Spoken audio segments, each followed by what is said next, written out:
You can go online and read the cases yourself. You can go online and read comments by people yourself. But one in particular that for me brings so many issues to the fore when it comes to the Constitution, separation of powers, individual liberty, the Commerce Clause, federalism, is the Obamacare decision. So many constitutional issues met at that crossroad. So if you get that wrong, that at least deserves some attention and at least deserves some conservative on the Senate Judiciary Committee getting involved and finding out what the hell went on here at the D.C. Circuit Court of Appeals. When we return, I want to read to you, verbatim, some of the oral argument that took place in front of the D.C. Court of Appeals panel with Circuit Judge Kavanaugh, Senior Circuit Judges Edwards and Silberman. A few pages focused on the give and take between Judge Kavanaugh and the lawyer for the appellants, lawyer by the name of Edward White. And you can draw your own conclusions. I'm not going to bring administration officials on this show. They won't even come on this show right now. And slap them on the back, and they slap me on the back, and so forth and so on. The issue is not whether Kavanaugh has a wonderful family. He has a wonderful family.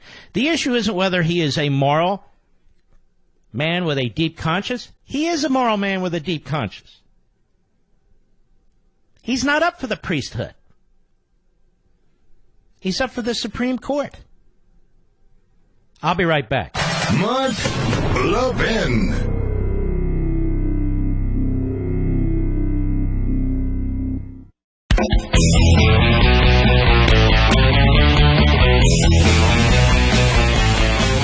The Obamacare decision by the Supreme Court has been one of the worst decisions in modern history.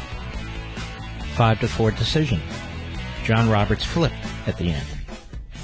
We talked about this at great length. I want to remind you what the dissent had to say in that case very briefly as I set this up to get into the Kavanaugh matter in the oral argument there. So this is June 2012. It's only 30 seconds. Brett Baer, Fox News, reporting on the dissent by the great Scalia. Go ahead. To say that the individual mandate merely imposes a tax is not to interpret the statute, but to rewrite it. Judicial tax writing is particularly troubling. Justice Kennedy reading that from the bench in the joint dissent. It is something that is fascinating to watch. The court always looking at the specific issues one by one. Each case is different, but this one has such a massive ramification. Pardon me. So that was Kennedy. Kennedy, who's furious that the majority, with Roberts, the chief, writing the decision, is rewriting the statute, calling a penalty a tax in order to try and uphold it as constitutional. As reported at the time, the court's 4 liberal justices agreed that the individual mandate should be upheld as part of Congress's power to regulate interstate commerce. So remember, this would be the first time in American history that Congress passes a law forcing people to purchase something in the private sector. It's never happened before. And those 4 leftists say, okay, good, we agree with that. But Justice Roberts disagreed, and he wrote that the mandate that he wrote for the majority, that the mandate, the individual mandate that they just got rid of and are so proud of in the Senate, is actually a tax. Despite the Obama administration's reluctance to describe it that way during the bill's passage, they insisted it was a penalty, you'll recall. That has a constitutional ramification. In its argument to the court, the government left open the possibility that the mandate is a tax, but did not rely much on that argument. You want to know why? Because they thought it was a loser. Under the law, people who do not have health insurance will have to pay 1% of their income to the IRS starting in 2014, with certain exceptions. Roberts wrote, if an individual does not maintain health insurance, the only consequence is that he must make an additional payment to the IRS when he pays his taxes. He adds that this means the mandate is not a legal command to buy insurance, Rather, it makes going without insurance just another thing the government taxes, like buying gasoline or earning an income. Stick with me, please. You'll understand my concern. As you heard Justice Kennedy, they write, usually the court's swing vote dissented, reading from the bench that he and 3 conservative justices believe the entire act before us is invalid in its entirety, they said. In a 65-page dissent, he and Justices Anton Scalia, Clarence Thomas, and Samuel Alito dismissed Roberts' arguments, writing there is a mountain of evidence that the mandate is not a tax. To say that the individual mandate merely imposes a tax is not to interpret the statute, but to rewrite it, the dissent wrote. But to rewrite it. It's not a tax, they said. It's not said to be a tax. It's a penalty. And so, Mr. Roberts, you rewrote the statute and then tried to claim it was constitutional. Now, that was 2012. June 2012. Let's pull back a little bit to September 23, 2011. United States Courts of Appeal for the District of Columbia. 3-judge panel, Circuit Judge Kavanaugh, an active judge, and then Senior Circuit Judges Harry Edwards, and Larry Silberman. The lawyer on behalf of the appellants that are suing the government is Edward White. And he is suing on behalf of Susan Savensky, Eric Holder. And I'm turning to page 25 of the oral argument. So it'll start a little oddly, but stay with me and you'll follow through. How much time do I have here, Rich? I have 2 minutes. So actually what I'm going to do is wait, so I don't cut it off in the middle. It's going to take a full segment after the bottom of the hour. But I want to reinforce the point that the dissent, the 3 constitutionalists and Kennedy, were beside themselves for, among other reasons, and there are other reasons, but in particular, that John Roberts chose to call a penalty a tax for the purpose of finding Obamacare constitutional. And as a footnote, it still wouldn't be constitutional under the tax clause of the Constitution. But I don't want to get into the weeds. That's not the point. For Roberts, he needed to find a hook. He couldn't see it in the Commerce Clause, where the statist progressive justices tried to further expand the power of government through the Commerce Clause by forcing individuals to purchase a product by other private individuals, that is companies, which clearly would take the Commerce Clause to places it's never been before. Can you think of anything else the government has ever forced somebody to buy? I'm not talking about a tax, Social Security tax. The government provides the service. But you don't pay for somebody else to do it as a command of the government. And so what John Roberts did is he simply said, well, what's the big deal? If they don't buy it, they just pay a tax. And the other justices said, that is the dissenters, the 4, you just rewrote the statute. You just rewrote the statute. Remember all this, Mr. Producer? My fellow Levinites, you remember all this? You remember how our jaws hit the floor? Remember how furious you were with John Roberts? Remember how outrageous this was? They destroyed our entire health care system by rewriting Obamacare statute? All right. Please come back. I'll explain why this is so thoroughly relevant. Credit card debt and interest can get out of control fast. With Lending Club, you can consolidate your high-interest debt or pay off credit cards into one fixed monthly payment. Just go to LendingClub.com, answer a few simple questions, and if you're approved, up to $40,000 automatically deposited into your bank account in as little as a few days. Go to LendingClub.com/Levine today to check your rate in minutes. That's LendingClub.com/Levine. All loans made by WebBank, member FDIC, equal housing lender. Levin, the champion of liberty and true conservatism. Call Mark now, 877-381-3811. Now, during his short comments last night after the president introduced him, Brett Kavanaugh underscored this point. Cut 10, go. My judicial philosophy is straightforward. A judge must be independent and must interpret the law, not make the law. A judge must interpret statutes as written, and a judge must interpret the Constitution as written, informed by history and tradition and precedent. Let's go to September 23, 2011. We are assured by writers at National Review, by faceless, nameless editorial writers at the Wall Street Journal, by former clerks, by certain professors, by TV hosts and radio hosts, that Mr. Kavanaugh is a proven textualist and an originalist. How they know, I don't know. They tell us they read the opinions. Some of his opinions are spot on and some aren't. Most of his opinions are irrelevant, quite frankly. They just deal with the nitty-gritty of the kinds of cases that come up in the D.C. Circuit Court of Appeals. But I would think Obamacare is a crucial decision, wouldn't you? And he had an Obamacare decision, a case. Susan Savinsky, also known as Susan Savinsky, versus Eric Holder. Now remember what I told you. The lawyer in the case is Edward White. And obviously, I'm only reading those parts relevant to Mr. Kavanaugh. Mr. White says, I will turn to the tax argument, and Congress can use its tax power.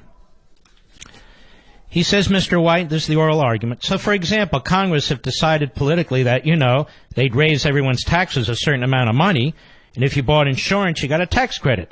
They do that all the time, White said. If you buy an electric car, Kavanaugh interrupts. He says, well, let me just think about this statute. Suppose, just for the sake of a question, that it's $1,500, just for simplicity. You would say a statute that says, pay $1,500 to the IRS if you don't have health insurance is perfectly constitutional.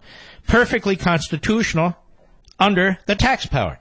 But if it says pay $1,500, or you shall maintain health insurance and pay $1,500 to the IRS or purchase health insurance. If you don't want to pay the $1,500, that's unconstitutional. What's different about those two things? So he's saying, in other words, let's say the government says you're to pay $1,500 to buy health insurance. And if you don't, we'll penalize you. Or you pay us, the government, $1,500 for health insurance. He's saying, what's the difference? In other words, the judge says, in the second one, you have an option. Pay to the IRS or buy health insurance. In the first one, it's just pay to the IRS, and they're going to provide a government-provided medical benefit. Lawyer White says, well, I think because it's under the taxing power and it's between you and the government, you're paying taxes just like you would on many things, and some people object to that, but you still pay it. That's a different premise than establishing the principle that Congress can require you as an American citizen, and when you're just at home, you're not involved in commerce, that you must buy a product from a private company for the rest of your life, whether you need it or not, because, well, Kavanaugh says, well, let's talk about a separate hypothetical. You say this statute, Obamacare, which in effect says you shall have health care. If not, pay a penalty. Again, we'll say $1,500. You say that's unconstitutional. A statute that says simply in the IRS code, if you don't have health care, you pay an assessment of $1,500. In your theory, says the judge, the latter's perfectly constitutional and the former's not.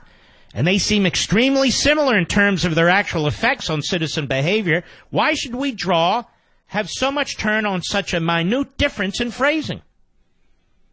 Lawyer White, I don't think it's minute just because of which enumerated power we're talking about. Kavanaugh, we're talking about the tax power. Okay, says Kavanaugh, so the tax power. If you don't have health insurance, you pay $1,500 to the IRS. Just like if you contribute to charity, you get a break. If you have a mortgage interest, you get a break. If you don't have health insurance, you pay a $1,500 assessment. That was what the House bill was. Everyone agrees that's perfectly constitutional. Of course, I don't. Perfectly constitutional. You say it doesn't pass muster under the tax power if it says you shall maintain health insurance, and if you don't have it, you shall pay a penalty of $1,500. You know it's very close, says the judge. He goes on. As the amicus brief, or friend of the court brief, I think some of the professors pointed out that this is very close. Lawyer White. It may be close, but again, you're talking about a relationship between you and the government versus a relationship citizen to citizen. And if I'm paying my taxes to the government, and if somehow it's going to result in health insurance, that's a different situation than putting me into the commerce market to buy a product from a private company. I think that's a critical decision because you look at how Congress has always used the taxing power. Judge Kavanaugh, do you think the average citizen would feel more coerced to buy health insurance by the first rather than the second example? The first, again, was you shall have health insurance. If you don't, you pay a penalty of $1,500. The second was, if you don't have health insurance, you pay an assessment of $1,500. So one citizen looks at the first and says, I have to get health insurance. And by the way, his examples there are convoluted. He means to say something else. And so White says, I really don't understand your point. Kavanaugh says the coercion comes from money. Kavanaugh says, you raise $3,000 more. He says, on the second example, it's just a tax code provision that says if you have health insurance, that is, correction, if you don't have health insurance, this is him, not me, you pay an assessment of $1,500 on line 6 of your tax return, right? That is 100% constitutional. That was the House bill. The only difference in the final bill, and it's slight, but maybe it makes a difference, maybe it's more coercive, is you shall have health insurance. If you do not, you shall pay a penalty of $1,500. And my question is there really a difference in the coercive power of the government over the individual between those two examples? Lawyer White, I think there is. And again, it may be a subtle difference, but I think it's significant in that regard, is that when Congress is using its taxing power in this regard, there is, again, the political accountability. People don't like taxes, so politicians are more attuned to how they're going to pass a law, and there is a backlash in that regard for taxes. When you're dealing with the Commerce Clause, because the Commerce Clause has been expanded from its original thinking, it's if Congress has now used its Commerce Clause to force people to buy products, then that power is more unlimited, because all Congress has to do is set up factual findings. So even in the most, a decision from the Middle District of Pennsylvania, the judge notes there, he asked the government attorney if Congress accepted the principle, an apple a day, keeps the doctor away, and had findings for that. Can Congress require you then to buy an apple every day? And the answer there was no refusal of that. In other words, Congress can, if you follow the liberals.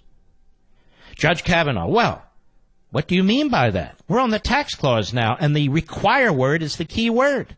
And the question is, if it's required by a $1,500 payment to the IRS, is that different from saying, if you don't have an apple a day, you pay a tax of $1,500? Now we're getting to the nitty-gritty. Just stick with me,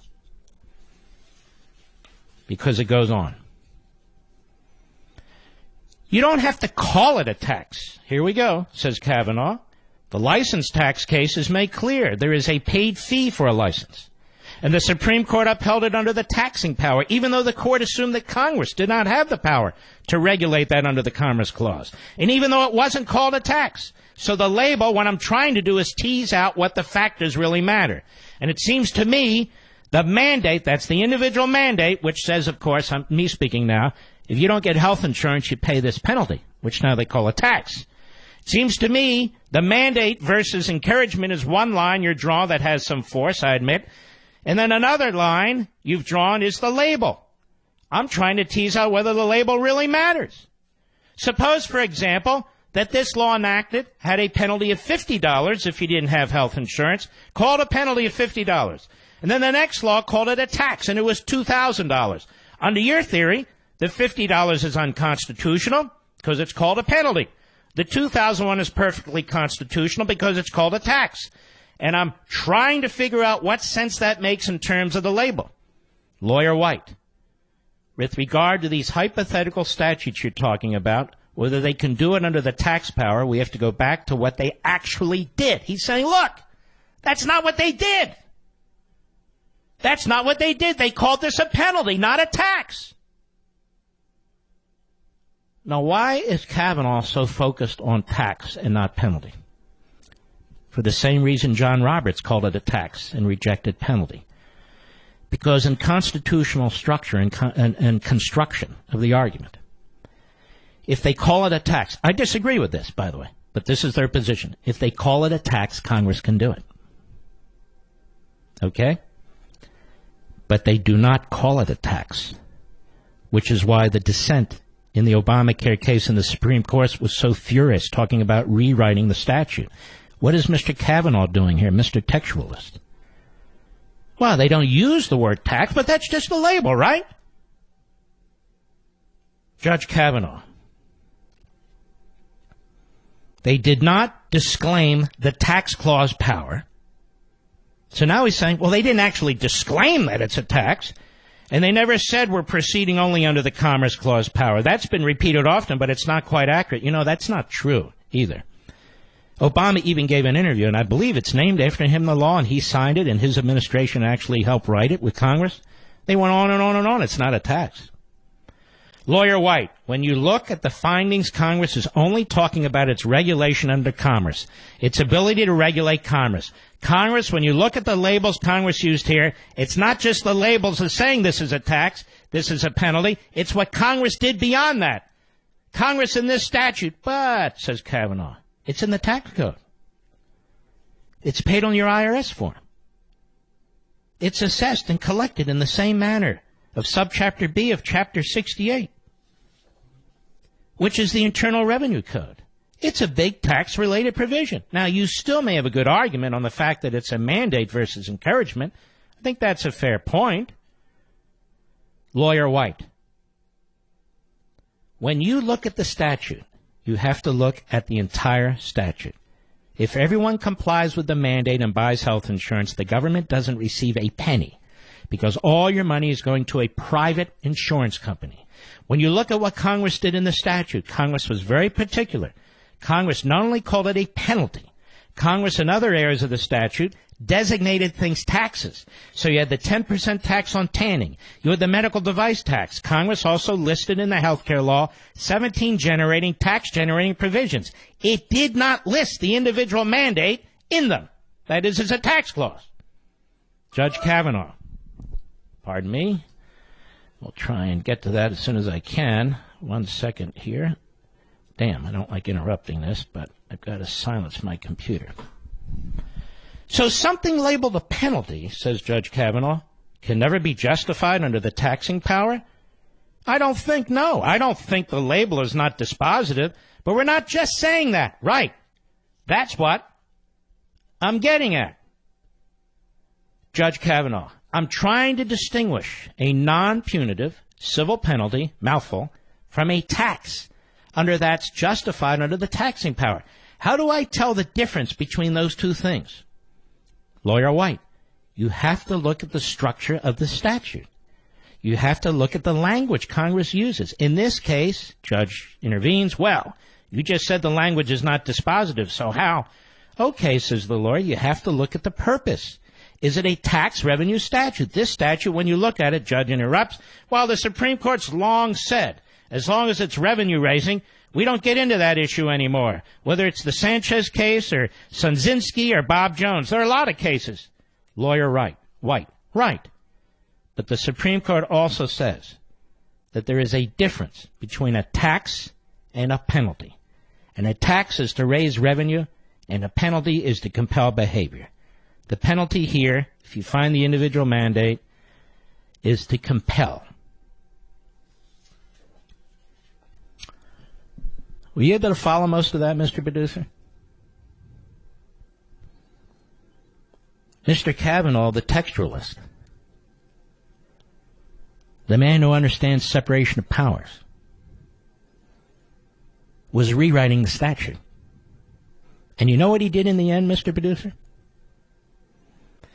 he argued that his major concern was the Anti-Injunction Act, which prevents the court from hearing it until 2015. What that means is the case isn't ripe because the tax or the penalty has yet to be applied to anybody. And so you need to come back once that happens and then make your argument all over again. In other words, in the end, he ducked. He made a technical decision. But throughout this oral argument, it wasn't the leftists on the court, the old Carter appointee, Harry Edwards. It was the Bush appointee, Kavanaugh, going on and on and on that it's a tax. What's the big deal between a tax and a penalty? The big deal is it made all the difference in the world. I'll be right back. Mark Levin.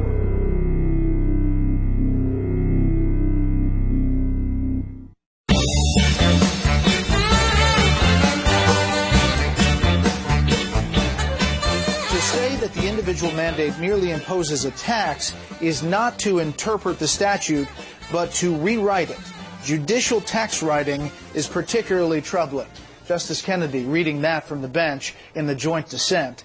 It is something that is fascinating to watch. The court always looking at the specific issues one by one. Each case is different, but this one has such a massive ramification.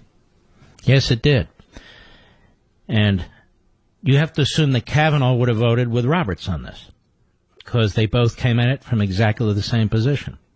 He is not Scalia. He is not Thomas. He is not Alito.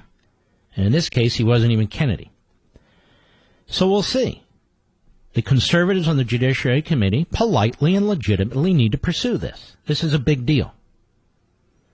It goes to this issue of textualism and